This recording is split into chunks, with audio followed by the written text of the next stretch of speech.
L'AICA di Agrigento non solo è sprovvista di un ufficio stampa che agevolerebbe sicuramente il rapporto con i cittadini, ma è impossibile parlare telefonicamente con gli operatori.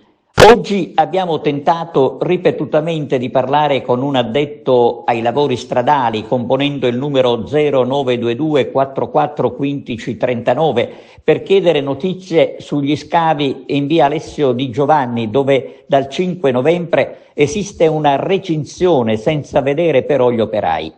È come se la zona fosse stata abbandonata a se stessa, con il semaforo che a volte va in tilt. Insomma, si vorrebbero conoscere i tempi entro i quali l'AICA intenda concludere questi lavori e ripristinare la normale circolazione. Ma come dicevamo, nessuno risponde al telefono, se non il solito risponditore automatico assolutamente inutile. E dire che le telefonate, e di questo veniamo informati, vengono registrate per accertare la qualità del servizio reso all'utente. Ci chiediamo che tipo di qualità ci può essere in un servizio così carente, non solo dal punto di vista della comunicazione, un servizio carente al massimo e stressante abbastanza. E tutto questo è inaccettabile, perché l'AICA non può essere un'azienda inspiegabilmente assente.